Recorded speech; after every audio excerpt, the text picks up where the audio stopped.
So the NFC North looks like this through 11 weeks of NFL action. How about the Bears atop the North? But this race, it's tight. You got Packers, Lions, both with 6 wins, and the Vikings down at the bottom, not totally out of it, at 4-6 with a 2-1 record within the division. But we highlighted those two teams, Packers and Vikings, because they are playing this Sunday. So let's talk about this matchup with our friends Mike Renner and JP Acosta. A plenty of opportunity for Green Bay, guys, as they get ready to face 3 straight NFC North opponents. But first up, the Vikings come to town. So JP, what do you think about this next stretch of games for the Packers and what we can expect from them?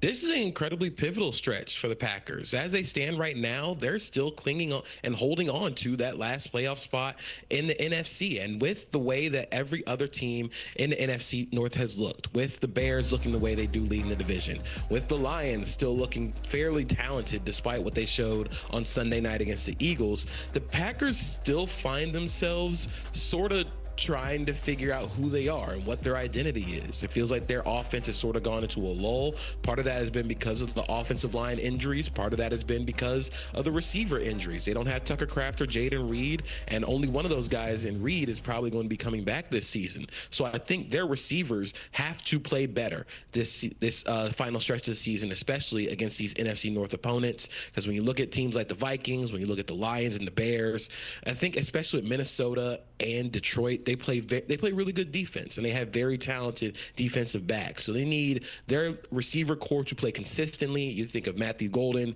You think Christian Watson's going to have to continue to play at his high level that he played at on Sunday. But I think their receiver core is going to have to pick up the slack, especially if the run game is just not going to be there right now. Yeah, this stretch is their season, truthfully, because 10 wins may not make the playoffs in the NFC the way things are going. They might have to get to 11. And it's not just like the Super Bowl. It's just getting in right now that's concerning for this Packers team, given that seemingly no matter who they play, it's going to be a tight game. At least that's where it's been for 2 months now for this Packers team. So last year, they went 1-5 in the division. They've only played 1 divisional game this year. So they have 5 more down the stretch. Things have to change from what we saw last year. They have to almost sweep this division. Maybe you can drop 1 game down the stretch in it if you have any plans of winning the North. But if they lose, like they did last year, 3, 4, 5, they may not even make the playoffs. Man, JP mentioned just how important the receiver room and what they get from them over the next few weeks is going to be because of the running back situation. Still uncertainty surrounding Josh Jacobs' injury. It's early on in the week, so we're not quite sure if he's going to go. But, Mike, because of that, you've got your eye on running back Emmanuel Wilson. So if he is going to be tabbed as the lead back here, what does he add to this offense? Well, he hasn't played much this year because he kind of is just a poor man's Josh Jacobs. They don't have different skill sets. He's kind of just the same skill set as Josh Jacobs, but not as explosive, not as strong a runner. But he's a big guy, 6'1", 226. He ran really hard last year, averaged 4.8 yards per carry. You saw him score this past week when he came in when Josh Jacobs did go out. So they don't really have to change up their offense. He's going to be able to do a lot of that same grind out tough yards between the tackles, but it's just going to take a step back from an efficiency standpoint. And that's been the biggest question with this Packers team, is just not being able to generate, not really being able to take over games with their ground game at any point this season. I don't think that's going to change with Wilson in there, but I don't think it takes away from what this offense is trying to be and the identity that they have.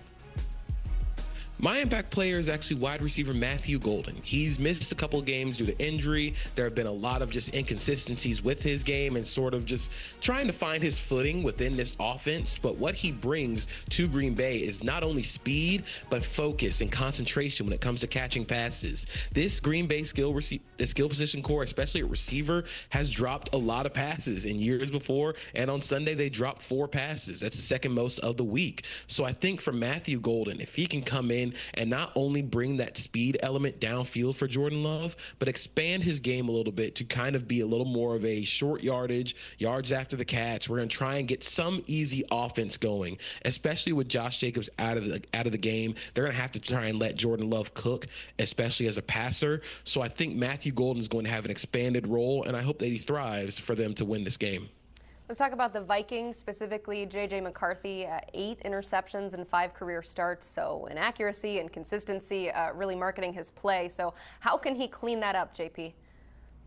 Well, start off, like you said, it's inaccuracy. He has been the worst on-target rate quarterback of the NFL with a minimum of 50 targets. He just cannot get the ball into where he wants it to be. And the most frustrating part is that his eyes are in the right place. He knows where to go with the ball. But I think mechanically, it starts from the ground up. His footwork has been really poor. That was one of the issues coming out of Michigan. His footwork and mechanics have not improved since then, which raises some alarm bells. But for this Vikings offense, for J.J. McCarthy specifically, to try and get some good games going into this final stretch of the season that might determine whether he's a starter in 2026, his footwork has to continue to improve, and he's got to start hitting passes because this is starting to look real tenuous for him and the Vikings.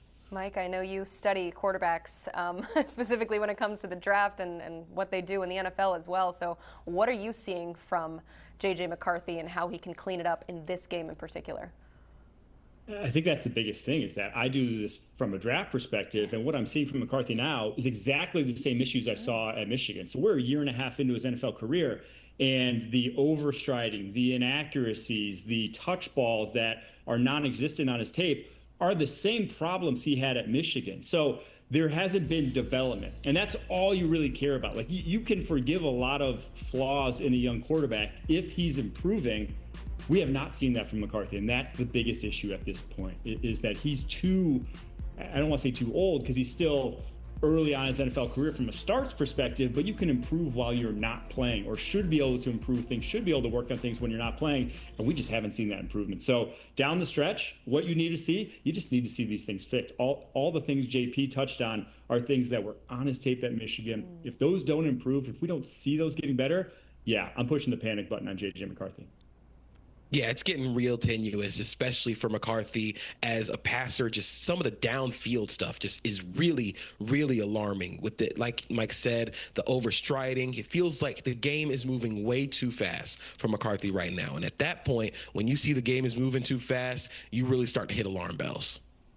All right, so that is just with the quarterback of one of these teams. With all that being said, JP, who wins this football game? I'm going with the Packers in this one, largely just because they have a quarterback I can trust and the Vikings don't. I think their pass rush in Green Bay is going to be able to make J.J. McCarthy a little uncomfortable in the pocket. We saw against Chicago, he really was still trying to figure out what his answers were against pressure. So as long as he's doing that and Jordan Love is still continuing to play at the level that he has and I know that he can play at, I'm going to go with Green Bay. Yeah, I'm going with Green Bay as well. If you go back to last year, they actually did a great job of picking up the blitzes that Brian Flores is known for. Their struggles this year have more just been one-on-one, guys losing reps. And it's not like the Vikings have elite, great one-on-one talent across the board. They get a lot of play out of those guys as blitzers. So I think they'll be able to hold up in pass pro. And then I just do not trust J.J. McCarthy one bit against that Packers defense right now. So it all comes down to quarterback trust. Both of you picking the Packers, Mike, JP. We appreciate it. You want some more coverage of the NFL? We got it for you on HQ Game Day Recap. Haley Sutton and the crew, they'll make sure you're all caught up on all the day's action. You can watch at 8:20 on CBS Sports HQ.